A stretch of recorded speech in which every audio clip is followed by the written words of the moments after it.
I once believed my life would end inside a cold cage of chromed silver. Red hair. A beauty impossible to overlook. The so-called blood of the fairest blooded. It was never a blessing, only a price carved into skin. I remember the dull crack of the auction hammer. The way the crowd stared, not at a person, but at property. I remember the blonde baron lifting my hair with his cane. The pleased curve of his smile. 5,000 gold. That was what I was worth. After that came the road. Long, shaking, wrapped in darkness, and the voices outside the cage. Men who did not bother to lower their voices. Men who spoke as if I were already gone, until I was assigned to him. His name was Eirik. The strangest man in the Golden Lion Company. He was far too tall, far too broad. His presence impossible to ignore yet. He spoke so little that people forgot he was there.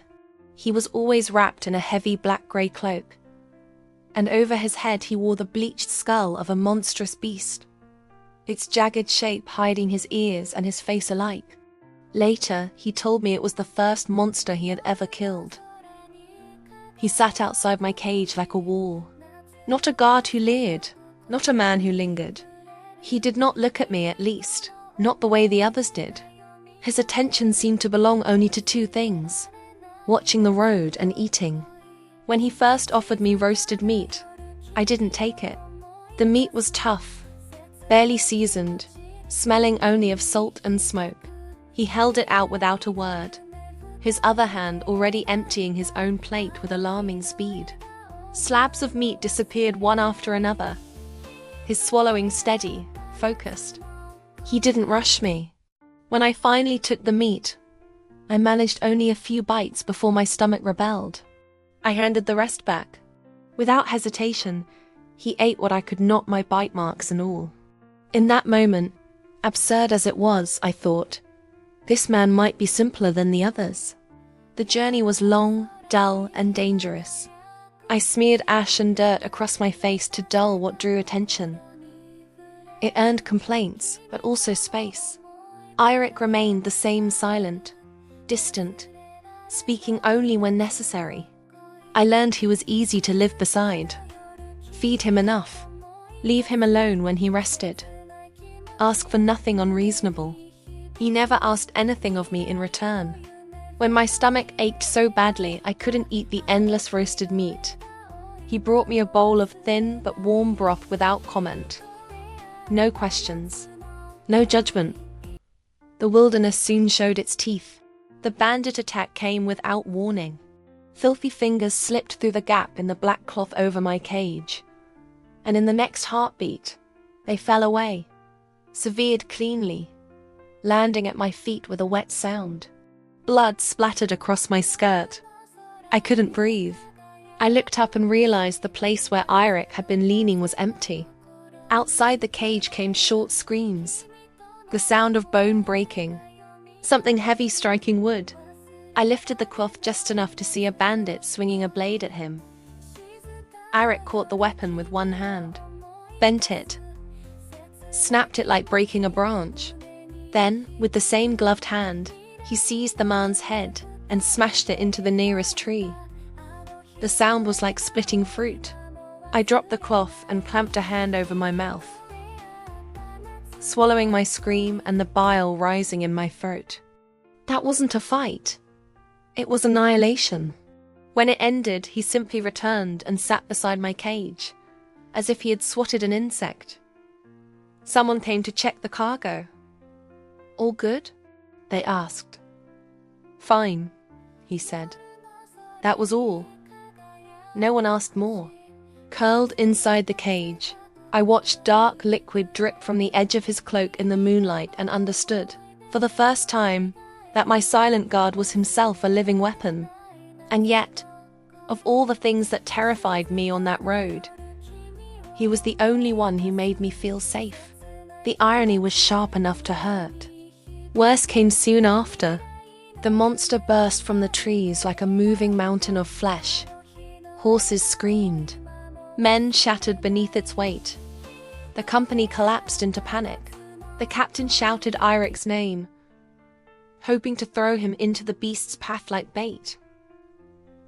What happened next burned itself into my memory. Irik vanished. Then he was behind the monster. He drew 2 pale bone spikes from his belt and drove them into gaps in the creature's armored hide, climbing as easily as if he were scaling stone. In a blur of motion, he reached its neck, crossed his arms, and tore its throat open. The beast fell. Irik dropped from its corpse, shook the blood from his cloak, and returned to sit beside my cage as if nothing of consequence had occurred. The battlefield was silent. The survivors stared at him with something new in their eyes. Not just fear, but calculation. I heard the captain speak to him afterward, his voice suddenly warm, discussing the sale of monster parts, hiding greed behind praise. Irik nodded once. He said nothing. I wondered then whether he understood he was being used, or whether such things simply did not matter to him. Fate was not finished with us. A large bandit company found us before we reached the next city. They surrounded us like carrion birds. The captain tried to bargain. The laughter that answered him told me everything. The slaughter began. Irik moved. He took a blade and drove it through a man's chest without breaking stride. He seized another and cut sideways. 3 bodies fell apart at the waist. The horses panicked. The wagon tilted. He stood firm, hurling attackers aside, bodies breaking as they hit the ground. A spear screamed through the air. He caught it with one hand, used it to clear space around us. The captain leapt for our wagon and was cut in half before he reached it. I barely had time to be sick before the world turned upside down. Irik lifted my cage and swung it like a weapon, smashing it into the charging bandit leader. Metal rang. Bars shattered. Chains snapped. I was poured from the broken cage into his arms, then flung over his shoulder like a bundle of cloth. Blood, sweat, leather, and beneath it all something wild. I clung to him as he caught the leader's blade barehanded and drove a bone spike upward through the man's jaw. Warm liquid splashed my legs, then silence. The remaining bandits stared. One screamed. They ran. In moments, the battlefield was empty. Only he remained. Irik stood in the center of the ruined battlefield, my weight slung over his shoulder. Bodies lay scattered across the ground. The mercenary company was gone, every last one of them. Crates and goods were strewn everywhere. He stood there for a moment, looking around. I thought I heard him sigh. Then he lowered me carefully to the ground. He gathered the scattered cargo, securing it with methodical efficiency, harnessing the horses left behind by the bandits. His movements were practiced, steady, so orderly that they were strangely calming, as if chaos simply did not apply to him. "You drive that one." His voice soft, unexpectedly young, cut through the quiet as he pointed toward another fully loaded wagon. I froze. Me? Drive a wagon? I had never handled one in my life. Not on a road like this. Not in a wilderness soaked with blood. "It's easy," he said seriously, almost stern. The words might have sounded convincing, if not for that voice. Listening to it, it was hard to feel afraid at all. In that moment, I understood why he rarely spoke. It turned out that easy was only true for him. I hadn't gone far before my wagon veered off the road and toppled into a shallow ditch.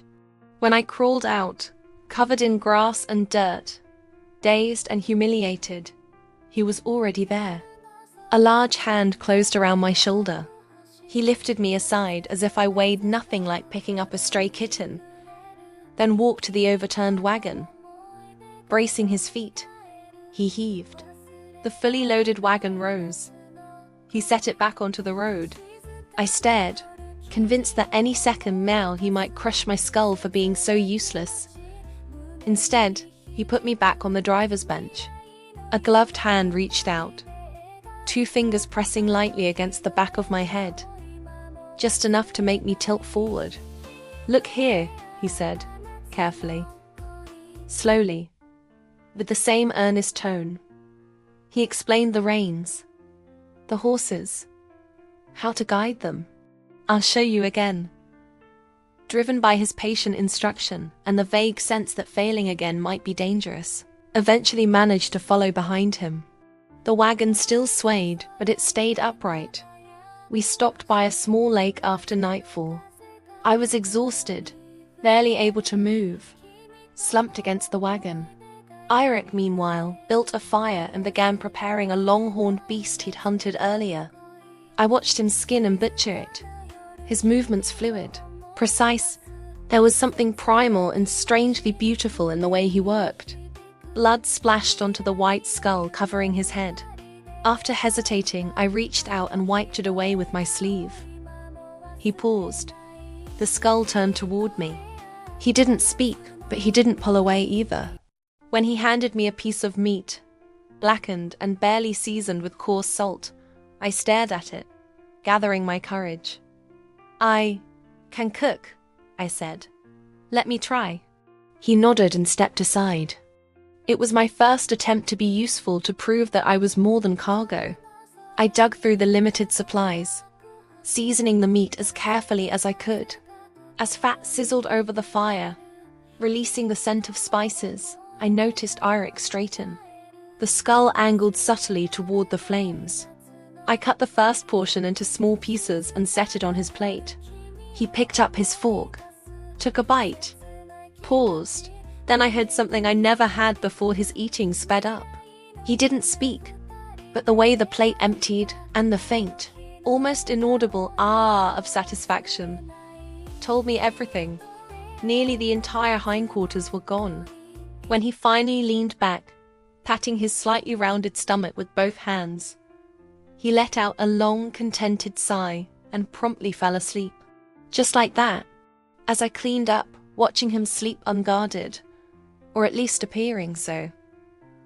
The tight knot in my chest loosened slightly. Maybe being alone with this powerful, not quite human stranger wasn't as terrifying as I'd imagined. He might even be simple.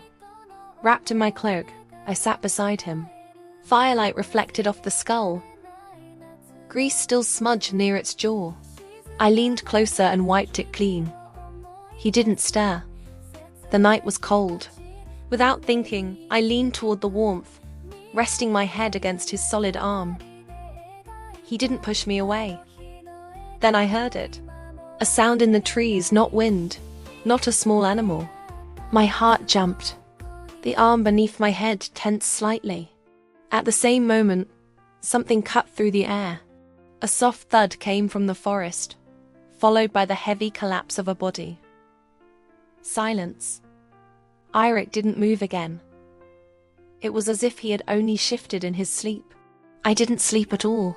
Fear faded, replaced by a strange sense of safety and a deeper curiosity. What was he? Morning gave me an answer I wasn't prepared for.